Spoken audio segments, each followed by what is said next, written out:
If we can take wealth away from most risk assets, the S&P 500 go down, the number one beta measure in the world. And if Bitcoin just stays the same price, that's pretty significant. What's been happening lately is very impressive, that it's going up and stock market goes down. But we all know, because the minute you launch that ETF, it might change a little. This chart to me shows the bigger picture. You're going to have a normal correction in the stock market.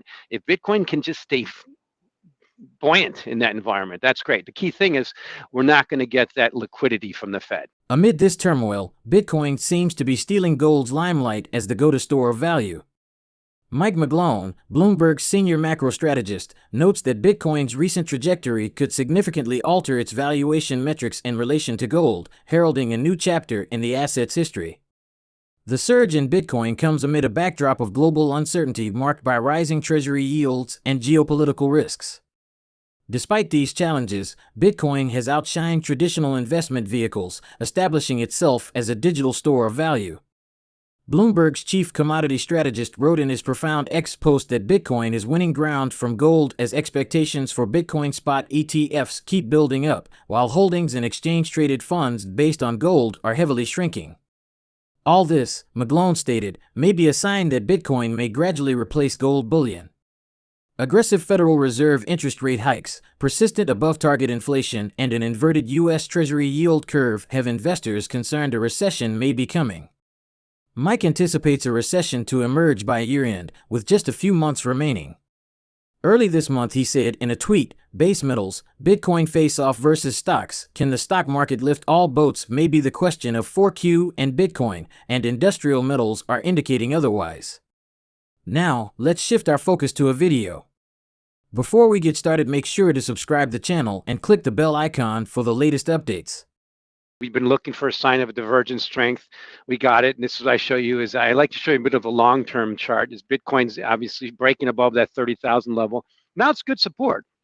I think you're going to see responsive buyers below there, particularly as the stock market pressures all assets lower, which I think is going to continue in a normal recession.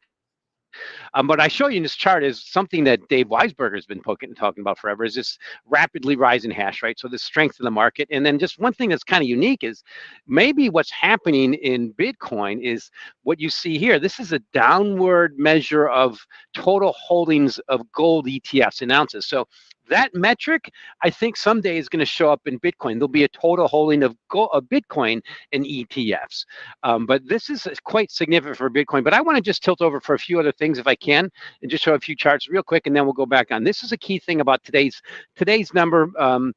GDP, real GDP around 5% was quite significant, but our economist Anna Wong said they're short-term things. It's inventory, it's fiscal stimulus. It's very unlikely to continue and manage. And I think her point is by the end of this year, that's going to be tilt towards recession. Now, that's only a few months left. The number one thing I think is going to matter, as Scott pointed out, is that simple little 200-day moving average in the S&P 500. We finally broke below it. Remember that little kiss? That was the kiss of death. We all knew it. You kind of saw it. It was a classic trader's inverse. And I see you smiling because it's sometimes as a trader, you think, okay, well, that's a good little negative thing. When everybody on the screen says you're supposed to buy it, all right, hit the bid. So to me, this is a key thing. But what's notable about this is our a model for recession in 6 months is at 100%. Stocks are supposed to go down. Well, maybe we'll get lucky. Just a few quick charts, and I'll go back. Here's the same thing: 200-day moving out day on the Nasdaq. Now, you usually don't watch these kind of things. But to me, now it's such a psychological state because we've had this tilt towards recession, this tilt away towards recession. And now I think it's going to be self-fulfilling. Once we start destroying wealth, which has been kind of the goal of the Fed, it's going to continue lower. So just want to show you this other chart. I showed you that one already. U.S. government 10-year notes probably peaked around 5%. I've been saying that. I thought they peaked at 4%. Wrong. But this fact here, to me, is part of the reason all risk assets are going down, because that's a pretty significant tightening. Just look at the housing market. And what's happening with gold. I think gold's going to be as simple as possible. This is just a chart of gold and the S&P 500 on the same scale, going back to when we came off the gold standard. And every time gold is this cheap, the S&P 500, we get a recession, which is what we show here in leading indicators. Gold just and S&P 500 do something very simple. They just converge. It's not complicated.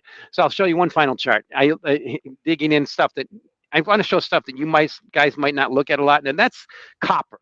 What I show you is copper in this orange line, and overlaid on the same scale as the S&P 500, divided by 1,000.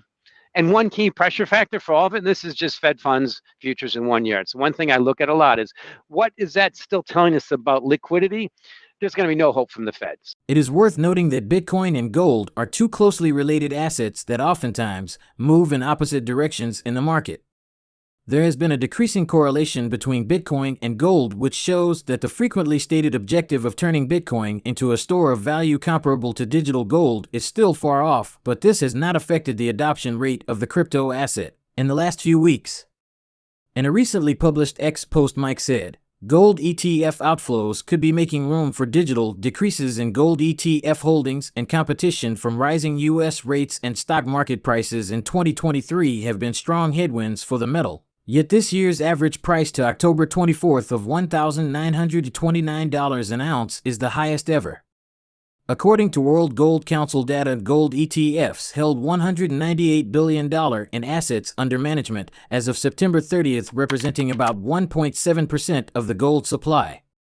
The value of Bitcoin held in investment products amounted to $21.7 billion at that time, or roughly 4.3% of total issued supply. Now, let's shift our focus to a video. This is the key thing I want to point out about gold. And you see gold in gold. I mean, it just keeps bumping up. This is a monthly chart. Total ETF holdings have been plunging. I mean, this has never happened since ETFs have been traded on gold in almost 20 years. They're down about 8%. 10% this year, and gold's up almost 10%. That's never happened. So I think that's indicative of what's going to happen is higher prices in gold, I think, will bring out higher prices. It's just, I think it's going to see FOMO, and this will turn higher once people are convinced, like the stock market's going down, they're starting to allocate towards Bitcoin. Once people give up on this and realize that, okay, well, we're going to get a normal correction in the stock market for recession. Once they do that, which I know will happen, it's just a question of when, this will tilt higher. And remember, gold is so global. The deepest pockets in the planet are buying it. So I see one thing, I'll end with this, is what's really happening in gold is real yields. That's what you see here. The last time we had, this is the Fed funds minus CPI. Last time it was this high, meaning in terms of it's almost 1%. That's when gold bottomed around 2015. Remember, that's right when the Fed started hiking. And this time it's different. It's going to be at some point, where do we get that pivot? The pivot from the Fed. And to me, it's just a matter of time. But again, I've been saying that for about a year, almost. Here's what, to quote Roger Babson, who nailed the stock market in 1929. In a speech in 1929, he said, "I will repeat to you the same thing I said this time last year and the year before." And that's what I've been saying in gold. I have to admit that. Fed fund futures right here are still pointing towards higher rates. They're at 5.40 for January. They're still hiking those rates. It means the stock market has not dropped enough yet to take the tightening out of the system. A pivot comes when they start easing, or at least start pricing for easing. Now, the market's priced for that in the future, but this has been wrong all year. You go back to like January, it was the same thing a few months ahead. It's been wrong all year. That to me is part of that lose-lose, what you point out, Scott.